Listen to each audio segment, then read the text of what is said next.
Our next presenters are Gary Fannin and Tim Brennan. Gary began studying the JFK assassination in 1980, and in 1994 became friends or started talking with Tim Brennan about the assassination, and they are now the co-authors of a number of books. The Innocence of Oswald, JFK Marked for Death, RFK Marked for Death, Operation Mockingbird, and I believe the most recent one, JFK Jr. Marked for Death, written with a third co-author, Damon Izay. Gary Fannin and Tim Brennan.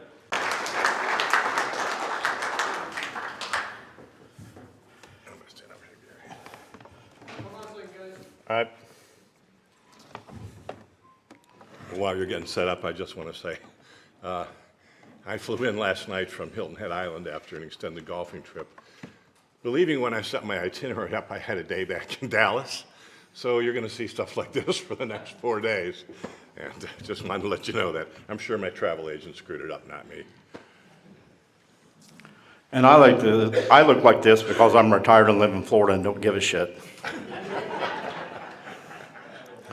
But I will tell you this, if you've never met me before, I am an equal opportunity offender. If I haven't pissed you off yet, I just haven't known you long enough. And the other thing that I want to say is every year I do a dinner at Campese's, generally the night before the assassination, which is today. So if you're not on my list and you want to come, it's at the original Campese's at 5610 East Mockingbird. Starts at 6:30 tonight and goes until they throw us out. So, all right. So our topic is JFK Jr. and how his death coincides with him finding out who is behind his father's murder. Okay. We're not going to go into the JFK, oh, this thing's sliding all over the place. All right. All right. We're not going to go into JFK Jr.'s entire childhood. We want to allocate our time to what he discovered about his father's assassination. We understand this is a conference on JFK, and we've spoken at numerous conferences over the years with David Denton, Judith Baker, COPA with John Judge, JFK Lancer, and others, and we're speaking at Lancer on Sunday as well. In our book, JFK Jr. of America's Prince, we briefly go into JFK Jr.'s childhood because he no longer had Secret Service protection after the age of 16. Moreover, he was becoming a little bit of a troublemaker. From 1976 until her death in 1994, Jackie helped shepherd JFK Jr. as he became his own man. In this presentation, we're going to show videos as well as documents that connect the dots between JFK's death in November of '63 and JFK Jr.'s death in July of 1999.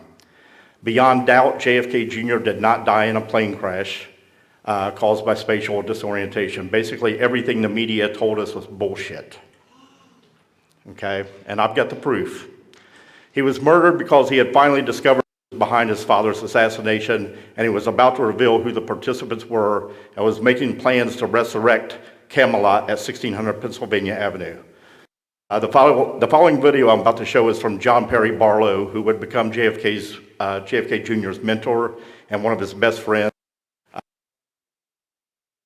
Barlow, to basically get him back on the straight and narrow. So let me see if I can get this thing to work here without too much ado. You know, in the beginning, he really kind of needed a father that wasn't a Secret Service agent. John had gone out of Secret Service coverage at 16, and he was really starting to become a problem around the building. I mean, he was doing stuff like, you know, mixing up a bucket full of wallpaper paste and pouring it down the mail shaft. That's funny, I gotta say. I'm sure the people at the building didn't think it was funny. In search of a strong male figure, Jackie had heard of a fellow named John Perry Barlow, who was a kind of a free spirit who wrote songs for the Grateful Dead and owned a ranch in Wyoming. It was fairly late in the evening, and I was sitting at the galactic headquarters of the Bar Cross Land and Livestock Company in Coro, Wyoming. I get this breathy voice on the phone. It says, "Hi, this is Jack 109." It says, And I said, well, in the highly unlikely event that this isn't some kind of joke, what can I do for you? 2 days later, he was on the ranch. I had him setting a couple of big posts around a gate, and he had the pickup truck in between these two posts, and the doors open on either side. So he jumps in the pickup, throws it into reverse, and just takes both of the doors off. Just knocked them. He has his forehead down on the steering wheel. Finally, he says, "Is that really hard to fix?"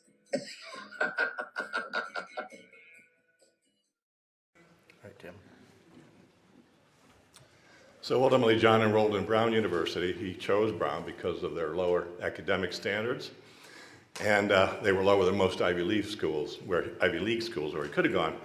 So after he graduated, as most of us know, he enrolled in New York University School of Law, honoring his mother's wishes. So he graduates in '89, fails his test twice, made, I think, the cover of every magazine on the face of the earth each time he failed, right? And then finally passed it on his third attempt. He started working as an assistant attorney in Manhattan.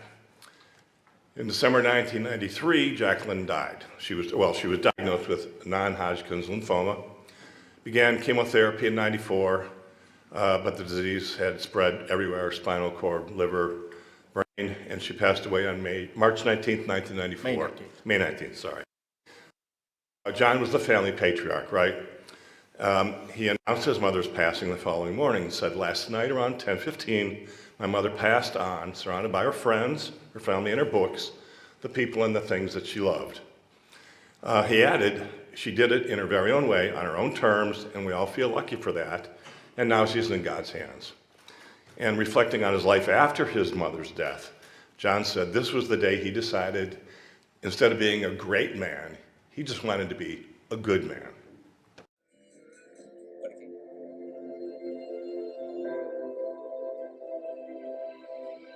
He called me up one night and he said, "I've been thinking a lot about great men. It occurs to me that it would be kind of a cakewalk for me to become a great man. I mean, everybody expects me to be a great man. I'm perfectly positioned. You know, if I don't fuck up in some major way, I can just do it." And he said, "But I've been reading a lot of biographies of great men all the way through history. And I'm realizing that not one of them seems to have been a good guy at home. I mean, even Gandhi beat his family, and you know, and my father was no model. And I wonder if it wouldn't be a much more interesting challenge in my position to set out at this point and see if I couldn't make myself a good man." Okay, after Jackie's death, John resumed taking flying lessons and resigned from the district attorney's office to focus on his next endeavor, which was going to be George Magazine. The magazine's tagline was not just politics as usual. JFK Jr. was anything but usual. His closest friends and colleagues knew that this man was destined for greatness. Like his father before him, JFK Jr. was brilliant and charming in front of the press, and he had his father's ever-present sense of humor as well. I don't think that I've seen as many of you in one place since they announced the results of my first bar exam. Ladies and gentlemen, meet George.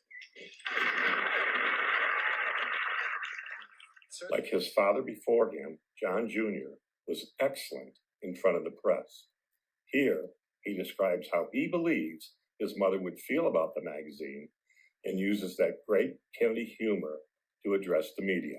I think that my mother would be mildly bemused. I think that she'd be glad that she wasn't standing up here. And I think that she'd be very proud. The answers to the most frequently asked personal questions are as follows. Yes, no, we're merely good friends. None of your business. Honest, she's my cousin from Rhode Island. I've worn both, maybe someday, but not in New Jersey. So perhaps the biggest coup that he ever conceived was when he secretly got married to Carolyn Bessette on September 21st, 1996, without anybody in the paparazzi knowing about it. And although they had been photographed arguing in Central Park just a few weeks before that, they were able to marry successfully without the world knowing ahead of time. So George Magazine continues to thrive, although mildly, for the next 4 years. And it wasn't until the spring of 1999 that JFK Jr. received unexpected news from an unexpected source. It was a David versus Goliath story on Smithfield Pork Farms, who, by the way, is the largest pork producer in the world today, owned by the Chinese, just in case you're interested. And that story was about, that story Was in George Magazine. was in George Magazine, and JFK would need to prove who was behind his father's murder. So we're about to introduce a person most of you may not know. We also want to tell you about 34 years ago when Ricky White came out with his story about Roscoe White, and nobody believed that story, although he had plenty of valid proof. The man we're talking about is a Mr. A. True Ott, all right? He was interviewed by George Magazine regarding Smithfield's plans, and in the midst of the rural enclave where he lived, because he knew that that facility would destroy the landscape and the water. How many people here today have heard of A. True Ott? Can you tell? Bruce had him on his podcast. Okay. Bruce, what do you know about him? He gave JFK Jr. evidence you're probably going to talk about right now. David is dead. And I did indeed an interview on my podcast called Reality with Bruce Torres. Want to know about it at brucetorres.com. Okay, and the background to the story you're about to hear, when Steve Wynn was in the process of buying the land that he eventually became the Mirage in Las Vegas, Mr. Ott was brought in as the fiduciary to oversee the sale. And what you're about to see is him discussing how he obtained a copy of the gemstone file. Wynn was getting the property for the Mirage Hotel. The client that I represented had the raw property there, so it was a purchase of the land. And as it was being, finalized, is when he gave me the file that he had to keep safe in case if he had an accidental death or something like that, And the file was very thick, it's voluminous, probably looked like a ream of paper in a big expanded cellophane wrapped manila envelope. Okay. So to open it up, you have to cut through, about a 1/4 inch of cellophane. I just put it in my file and with instructions on, where to send it in case he had an untimely demise. I honestly kind of wish I never even opened that thing up because, if knowledge is power, and I believe it is, then ignorance is bliss. And sometimes it's good to be blissful because it totally ripped my paradigm apart, that file, completely and totally. When I started reading it, again, it was late at night, early morning hours. I was closing up my business. And I just gave it a perusal. And I says, well, this is something I'll dig into in the morning after a good night's sleep. And so I did that. And I just couldn't put it down. I read it and I said, oh my heavens, oh my goodness, what do I do with this file? Because it was absolutely stunning. My knee-jerk reaction was that it was fictitious. I couldn't believe that the Bush family could be so involved because that's the type of mindset I was in, and reading all this file implicating the Bush family was stunning to me. Didn't want to believe it. I just didn't want to believe it. Okay, now most people don't know George Magazine because he had, Cindy Crawford out dressed as George Washington for the first issue. He didn't name the magazine after George Washington. He named it after George H.W. Bush, the man he thought was behind his father's assassination. He had seen the images in Dealey Plaza of Bush standing in front of the school book depository building, his activities that entire time, November 21st through the 23rd of '63. And he also observed how George H.W. Bush acted during the Reagan assassination attempt. Just like LBJ before him, who stands the most to gain? The vice president, okay? JFK Jr. was no fool. He knew George H.W. Bush was behind his father's murder. This gemstone file proved everything for him, okay?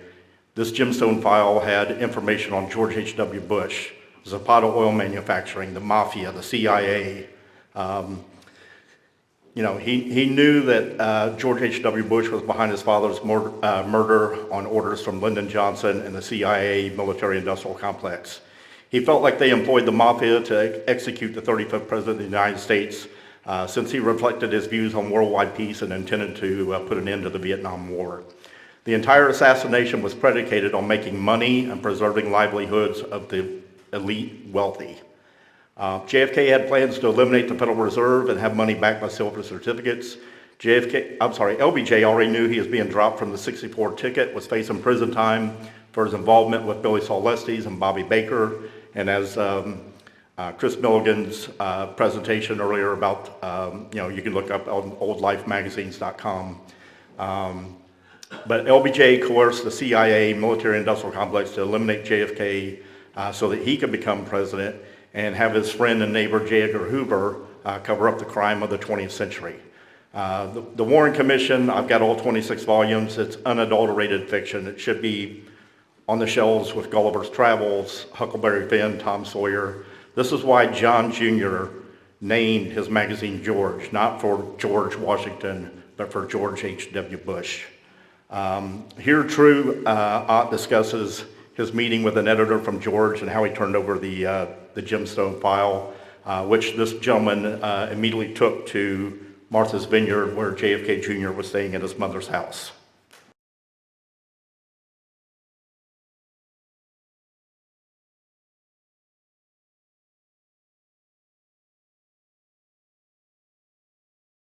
Oh, where's the best steak in town? So we went to the steakhouse. And as we made our order and went, got our salad bar and sat down to eat our salad, I said, "Excuse my ignorance, but what exactly is George Magazine?" And he gave me a copy of one, and I turned the front page, and there was, want to see who was the owner of it, right? And John Fitzgerald Kennedy Jr.'s name was there. I said, "Wow, this John? Oh yeah, yeah. Do you know him?" He says, "Yes, we are old boyhood friends, actually. Known him for years and years." And that's what I said, wow. Does he believe the Warren Commission report? And he laughs, of course not. That's a cover, but the trail's gone pretty cold. And then I asked him, what have you know about the gemstone file? And he looked at me like, okay, what do you know about the gemstone file? When I told him what I had and where I got it from, he jumps up, orders the steaks to go box, says, "If you're serious, we're going to get this right. I got to see this file right this minute." And I handed it to him. I got to my office, opened the safe, handed it to him.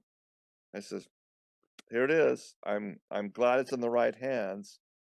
Yada yada yada. Here it is." And so I didn't hear any more from him that evening, but he woke me up with about 5 o'clock, pounding on my door. And he was like, "I'm changing my flight plans. I'm getting this right back to John's hands right now. He wants this right in his hands right now. Take it. I just want to know if it's true or not." I mean, this contents has blown me away about the Bush family, who I support, completely. I just want to know if it's real or not. And if this goes into John's hands, that's where it needs to go. It's going home where it needs to go. I just ask one thing. Here is my personal phone number. I want to know if this is real or not. And that's when he called me on this after, spending what he said was 6 figures investigating this file. And he said it absolutely gave everything necessary for a grand jury indictment. So something very interesting happened 2 days before John Jr.'s crash, and I use the word crash allegedly, loosely. So 2 days before the crash, 2 witnesses at the Essex County Airport where John Jr. kept his plane. He was spotted. There were 4 people spotted. The people who spotted them very wisely preferred to stay anonymous, but the 2 people standing right next to John Jr.'s hangar were both Bushes, Israeli Mossad member Michael Harari and General Raphael Eitan, right next to his plane. Now, Eitan was known as the world's deadliest assassin. Okay, and something I did last year when I was here, I went out to the George W. Bush Library here at SMU, and I told them I was doing research on George W. Bush, that I was wanting to write a book about him running for president, which I didn't want to write a book about him running for president. I simply asked the curator, I can't find out where the hell George W. Bush was July 12th through the 19th of 1999. And I asked him, can you assist me in this? And he said, well, that's going to take a few days. And I'm like, well, whatever, here's my number, give me a call. And sure enough, a few days later, he called me. He said, oh, Gary, I've got the information you requested. I said, okay. I said, where was he? And he goes, well, I'm unable to tell you where he was during that time. Okay, that's all the proof that I needed, that these 2 people that we talked to at the Essex County Airport, they actually saw George W. Bush with his father and these 2 members of the Israeli Mossad. So during our interview with Truatt, he mentioned that John was able to go through the paper trail and connect the CIA with the Israeli Mossad and the Mafia. This information was all contained within Gemstone file that Truatt was given in 1986. Not particularly in the file, but but John was saying that as you follow the money, then you can make those connections. Okay? CIA/Mossad connections and organized crime, the highest form of the Jewish mafia, the Meyer Lanskys of the world. That's what controls the deep state, not only in Florida, but New York City, Chicago, LA, okay? Las Vegas, let's be honest, who's Bugsy Siegel in that whole, we see the movie The Godfather, think it's the Italians. No, the Italians have their mob, but in my research, they're governed at the top by the Kosher Nidra. And it's important to remember, guys, he got this file in 1986, okay, did not open it, okay, for several years, and then held on to it for several more years until the George Magazine guy came to do the Smithfield Farms report. After launching George Magazine and Marilyn Karen Bassett, John turned back to his second love, and that was flying. It was the one place where John could go that he didn't have to worry about the paparazzi following him around. Moving forward in this presentation, you'll come to understand that everything we were told by the media about the details of his plane crash, his flying ability, the weather, everything we were told was absolute lie, bullshit, okay? How do we know this? Because honest researchers, that we have a bunch of them in this room, we verify everything that we're being told, leaving nothing to chance. So we're going to go into JFK Jr.'s flying abilities, the crash, the weather, and provide you with the truth of what actually happened and not the lies. Real quick, you've got about 15 minutes on your real time. If we build in some extra because you had the tech delay, we're talking about like 17, 18 minutes. We should be done. We should be good. And again, all this information is documented in the book and DVD, which I expect every damn body in here to buy, because I just saw on the news last night, somebody paid $6.2 million for a banana duct tape to the wall.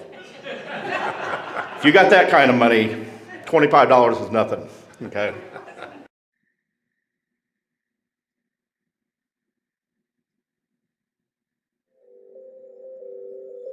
John was serious about becoming a pilot. And he went down to the famous academy in Vero Beach to learn to fly, where only professional pilots go. I'm a private pilot and had a plane that I was using a lot on the ranch. He always wanted to go along on that. And I eventually said, obviously, you want to know how to drive one of these things. It's not that hard. Let me teach you. And so I did. Okay, so here are a few things, lies, that the media told us about the accident, quote unquote. That John was an inexperienced pilot, absolute lie. He had more than 200 flying hours, which is enough to qualify as a commercial pilot. We were told he wasn't instrument rated, another huge lie. He had passed his actual instrument flying rating in March of 1999. The reason he wasn't listed as being flight instrument rated was due to the fact that he was 1.7 hours short of taking the academic part of the test. It required 40 hours, he only had 38.3. And in fact, in the 15 previous months to the accident, he had flown 35 times in and out of Martha's Vineyard and Hyannis Port. 17 without a certified flight instructor, 5 at night, again, without a certified flight instructor. Okay, we were told that John flew into bad weather, became spatially disoriented and couldn't tell the difference between the sky and the water. Again, bullshit. The weather actually became better the further he flew during the flight. This particular graph shows you the white line up there is the way that he flew. The media portrayed he did the curved route, flying right through the storm. Now, the reason why we know he went the other way is because we got the hourly flight observations, and literally John Jr. had contacted all these airport codes across the Connecticut, Rhode Island shoreline going to Martha's Vineyard, okay? There's nowhere to check over the ocean how shitty the weather is. I hate to tell you that, but again, these same observations are in our book and our DVD, along with co-author Damon Issei. And Damon is invaluable to this research because Damon is a pilot, a certified flight instructor that spent 40 years flying in and out of Martha's Vineyard, Hyannis Port. Okay, he knows what he's talking about. There's a video coming up here that actually shows the visibility at Martha's Vineyard was 9 miles. We talked to Adam Budd, who was the controller working Martha's Vineyard that night, and he said the visibility was 10 to 12 miles, and it was not only so clear he could see the planes off in the distance, but he could also see the stars behind it. I read some comments that I'd made in a local newspaper, and I said, you know, for a fisherman and a pilot, you violated the first law before making a comment, and that's that you didn't check weather. And before you take a boat out, before you take an airplane out, you always check your weather. 15 years later, it was very difficult to find any records that were credible. However, the databases that come out of the FAA also go into various search engines, and I was able to get all of the field readings that were taken hourly all the way along John's flight. As soon as I saw the discrepancy in the reported visibilities, I knew something was up. And the more we dug in investigation, the more falsehoods we found regarding the demise of John Jr. And I'm completely and totally convinced, or I should say the evidence has totally convinced me that John was taken out by high political powers. His airplane was never lost. He never went in because he lost control of the airplane. The tail of the aircraft was severed. There was an explosion on board. It was treated that way by the recovery team. And then the spin was put on. Within a week, the spin was put on it, and we never learned the truth of the whole matter. So John's plane disappears. The media goes into a frenzy. People, including Barbara Walters, Peter Jennings, Elizabeth Vargas, and even Dan Rather, who had to lie about another Kennedy's murder so many years ago, couldn't contain themselves, right? In most cases, if a private pilot who allegedly becomes disoriented spatially, who can't tell the sky from the water, who loses control of the plane and crashes into the ocean, either the FAA, the NTSB, or the Coast Guard is put in control of that investigation. If he had become spatially disoriented, why didn't he issue a Mayday? No Mayday was ever issued. Who then was put in control of the investigation? Guess who? The Pentagon, because that makes so much sense. So the media spent the next several months lying their asses off and spewing government horsepucky. You can say horseshit, Tim. Pucky is a much more elegant word. Yeah, pucky rhymes. Okay, to get us back on the pace here, I was going to show you the Interpol report again, which is in our book, it's in our video, okay? And it literally discusses what all happened, and it literally tells you that John Jr. was eliminated because he was a threat, okay? He was about to run for the Senate seat in 2000. Who got that? Hillary. Okay. He was about to run for president in 2004. Who would he have been against? Bush. Okay. So I'm going to speed it up here, but again, even if you don't buy a book or video, we've got it all in our report. Let's see if I can get, okay. So here's the actual Interpol report, and these are all 4 pages right here. This is a report that is classified until 2029, so not too far away. And like I said, I'm just trying to get us back on back on pace here, but it literally says in the last page on the far right, this was a political assassination of the highest order, that John F. Kennedy Jr. was murdered. Whose report? This is an Interpol report. And ironically, this Interpol report was requested by the FBI. And the FBI has a report that is classified until next year. And basically they overlap each other. And the Interpol is an international police agency of 196 countries, okay? They don't play the bullshit game. I just want to mention one more thing about the Interpol report and the FBI report. They both concluded there was explosive residue on the tail section of the airplane. And the Interpol report went so far as to say the residue is of the type typically used by foreign nations, Navy, Israel, and the Mossad. Hello. So this was JFK Jr.'s favorite picture of himself, very similar to the picture of JFK that's in the White House.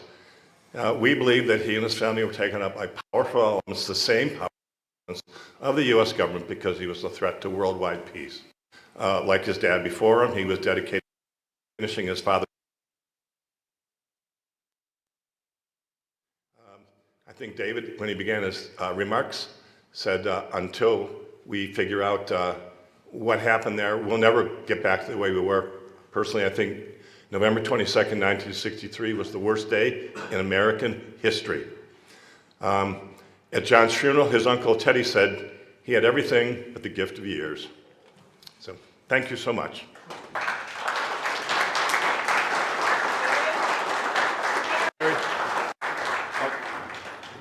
There'll be no more math questions after Milligan's. My mind, I can't take it. Okay. I was just going to say that my cousin, Perry Kennedy, took off in front of John at New Jersey, flew to Martha's Vineyard ahead of him, and said, everything you're saying is true. The spatial crap and the bad weather, all BS.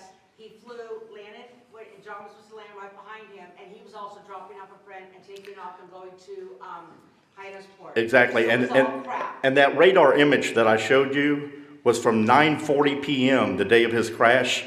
He made his last transmission to Martha's Vineyard Tower at 9:39. Yep, and said, I'll see you in a bit. And the kid that had worked at the airport since he was 16, Yep. and was on the runway, saw the explosion, and 15 people walking on the shoreline. We, saw the explosion. yeah, we have in our book and the video several people that went on camera with us and admitted they saw the explosion happen. Yep. Okay, and the tail section of the plane, by the way, was never put into evidence. Okay, it was never put into evidence, because if it's put into evidence, they have to explain why there's an explosive. Yes, sir. Did you say the Interpol report remains classified? Until 2029. It was supposed to. It was supposed to. Sherman Skolnick was actually got a copy of that, and that's how we got it to put into our book and our video. And the video is online? No, it's only available through us through DVD. I mean, you can get it at Amazon if you want, but why pay $7 for postage and tax when you can get it here? Yes, sir. I was just going to add one thing, and you may have told me this in a past meeting, but one thing you left out today is George Bush said he didn't know where he was at the event. Oh, exactly. And everybody, it was my 6th birthday, I remember. Yeah. And here's the thing too. He had a speaking engagement in Tyler, Texas, 100 miles east of here. Afterwards, all he had to do was drive south 2.5 hours and he'd been back in Houston. But instead, he came back to Dallas and spent the night in Dallas before going home. So why the hell? Okay. Okay. Yes? Did you say that Steve Wynn gave Ott the gemstone files? No, the person that Steve Wynn was buying the property from had the gemstone file.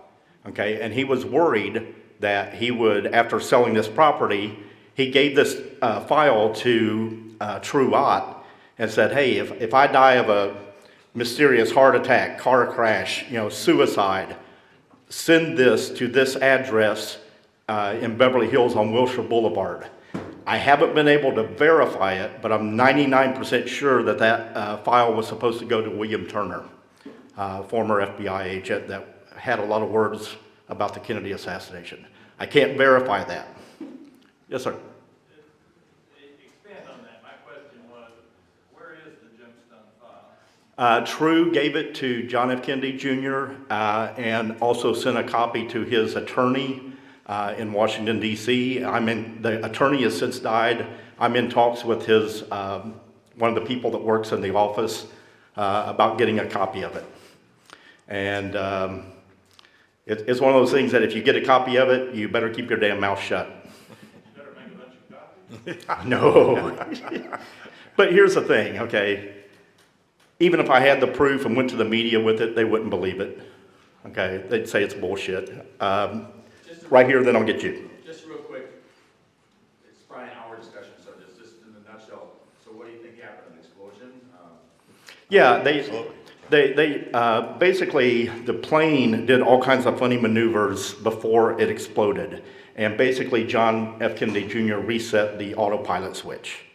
And when that didn't work, they had it set so that that plane, once it reached 2,300 feet, whether it's barometric pressure, altitude, whatever, but once it reached 2,300 feet where it basically disappeared out of the sky, that's when the explosion occurred.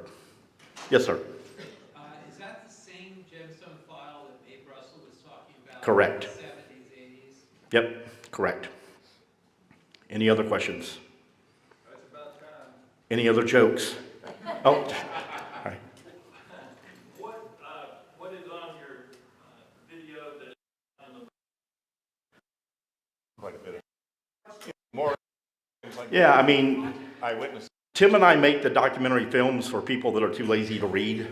No, I mean, sir, well, some people would rather watch a video than read, right? We've been asked by people, do you have an audio book? And when we started talking about it, I'm like, I know audio books are a thing and people listen to them when they're driving to work, but if I'm going to have an audio book, I might as well just watch a video and stick it in.